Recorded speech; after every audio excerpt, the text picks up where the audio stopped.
ইয়াৰ মুছলমান হিন্দু খ্ৰীষ্টান কোনো ধৰ্ম নাই, কোনো ধৰ্মত ৰেপ কৰাৰ অনুমতি নাই।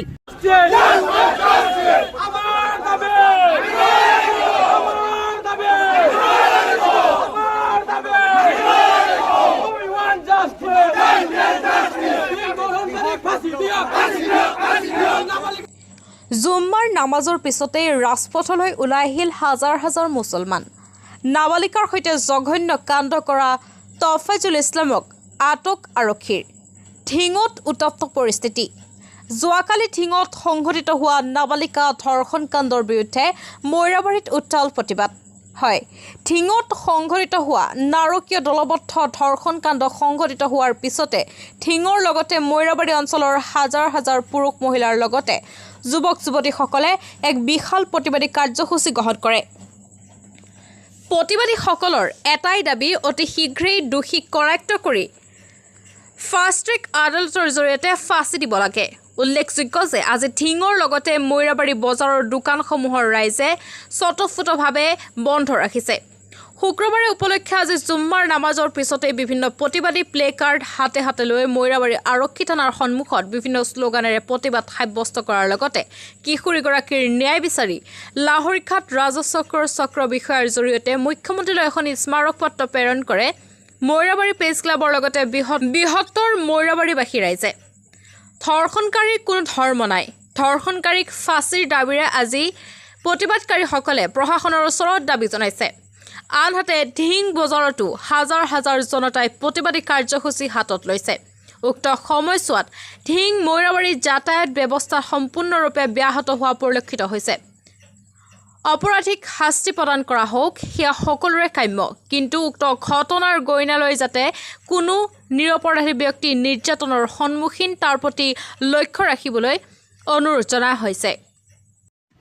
কালি বিধানসভাত এই বস্তুটো আলোচনা হৈছে যে এই দিনৰ ভিতৰত বহুকেইটা এনেকুৱা ঘটনা হৈছে।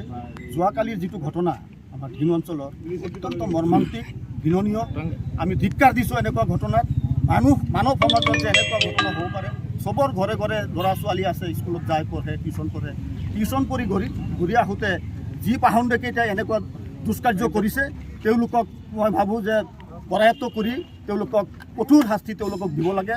যিটো ফাষ্ট ট্ৰেক আদালতৰ কথা কোৱা হৈছে, এইটো 1 মাহৰ ভিতৰত তেওঁলোকৰ এই তদন্ত কৰি তেওঁলোকক বিচাৰ প্ৰক্ৰিয়া সমাপন কৰি তেওঁলোকক এনেকুৱা এটা দৃষ্টান্তমূলক শাস্তি দিব লাগে যে মানুহে এবাৰ এনেকুৱা কাম কৰাৰ আগত 10 বাৰ চিন্তা কৰে যে এনেকুৱা ঘটনাৰ হয়।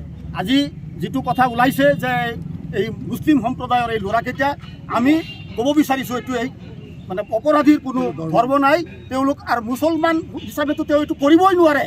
যদিও তেওঁ ইছলামৰ বিষয়ত ন্যূনতম জ্ঞান আছে, তেওঁলোকে এইবিলাক কাম কৰিব নোৱাৰিলেহেঁতেন, কাৰণ ইছলামত ইয়াৰ বিৰুদ্ধে কঠোৰ শাস্তিৰ বিধান আছে আৰু সেইটোতো তেওঁলোকে ভোগ কৰিব লাগিব মৃত্যুৰ পিছত। এতিয়া তেওঁলোকক যিমান কঠোৰ শাস্তি আছে তেওঁলোকক দিব লাগে। আৰু আমি এটা কথা আশ্বস্ত কৰিব বিচাৰিছোঁ ঢিংবাহী অঞ্চলত যে এনেকুৱা ঘটনা হৈছে।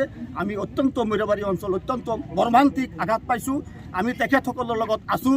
যি ছোৱালী আজি এনেকুৱা হৈছে, যাৰ ঘৰৰ ছোৱালীৰ এনেকুৱা ঘটনা হৈছে, আমি অনুভৱ কৰিব পাৰোঁ। আমাৰ ঘৰতো আমাৰ নিজৰ ভনী মাতৃ, আমাৰ নিজৰ কন্যা সন্তান আছে।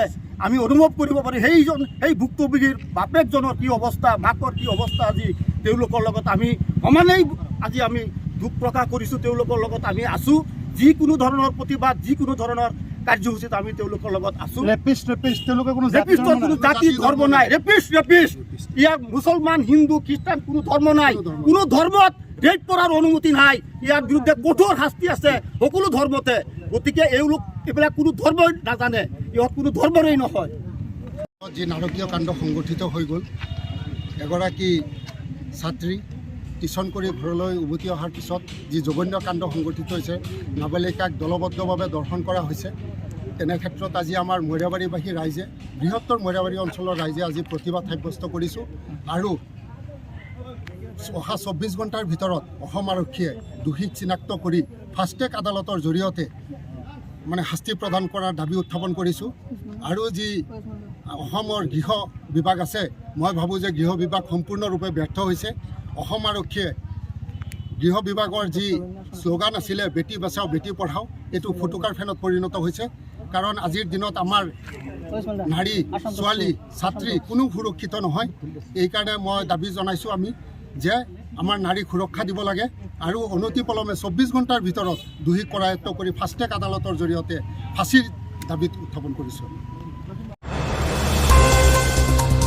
মৈৰাবাৰীৰ পৰা আছিকুৰ ৰহমানৰ ৰিপৰ্ট, News24.com লাইভ।